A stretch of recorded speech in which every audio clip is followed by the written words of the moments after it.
കൊല്ലം മയ്യനാട് 2.5 വയസ്സുകാരനെ കൊലപ്പെടുത്തിയ ശേഷം മാതാപിതാക്കൾ ആത്മഹത്യ ചെയ്തു. അജീഷ്, ഭാര്യ സുലു, മകൻ ആദി എന്നിവരാണ് മരിച്ചത്.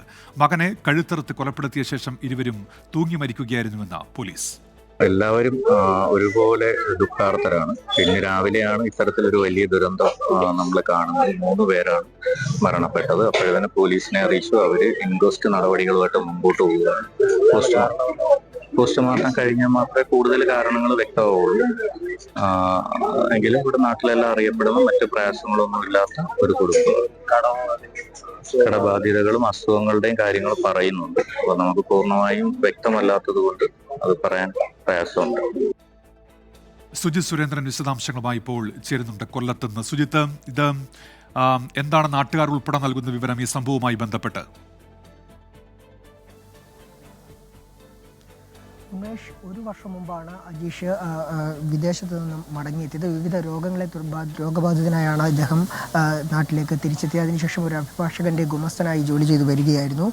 ഇതിനിടയിൽ ഒരു 3ഓളം സർജറികൾക്കും ഇദ്ദേഹം വിധേയനായിരുന്നു. അതിനുശേഷം കഴിഞ്ഞ ദിവസം രോഗം മാറാത്ത ഒരു സാഹചര്യം, വിവിധ രോഗങ്ങൾ കലശലായപ്പോഴാണ് ഒരു പരിശോധന നടത്തിയത്. പരിശോധനയിലൂടെ ഇദ്ദേഹത്തിന് അർബുദമാണെന്ന് കണ്ടെത്തുകയായിരുന്നു. ഇതിൻ്റെ മനോവിഷമത്തിലായിരുന്നു കഴിഞ്ഞ കുറേ ദിവസങ്ങളായിട്ട് ഇദ്ദേഹം. ഈ കാര്യങ്ങളൊക്കെ തന്നെ ഭാര്യയുമായി പങ്കുവച്ചിരുന്നു. അത് ഇരുവരും ഏറെ ദുഃഖിതരായിരുന്നു എന്നാണ് മനസ്സിലാക്കാൻ സാധിക്കുന്നത്. അതിനുശേഷം ഇന്നലെ കുട്ടിക്കൊപ്പം മുറിയിലേക്ക് ഉറങ്ങാൻ പോവുകയായിരുന്നു. എന്നാൽ നേരം വൈകി, ഏറെ നേരം കഴിഞ്ഞിട്ടും, രാവിലെ നേരം പുലർച്ചെ ഏറെ നേരം കഴിഞ്ഞിട്ടും പുറത്തേക്ക് 3 പേരെയും പുറത്ത് കാണാതായതോടെയാണ് വീട്ടിലുണ്ടായിരുന്ന അച്ഛനും അമ്മയും, അജീഷിൻ്റെ അച്ഛനും അമ്മയും അയൽവാസിയുടെ സഹായത്തോടു കൂടി വീട് തുറന്ന് നോക്കിയത്.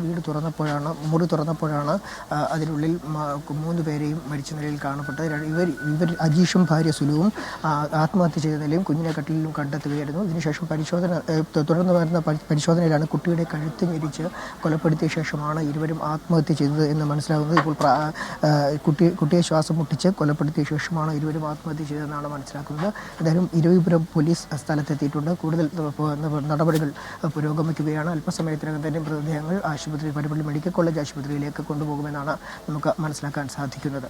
ശരി, സുജിത് സുരേന്ദ്രനാണ് വാർത്തയുടെ വിശദാംശങ്ങൾ നൽകിയത്.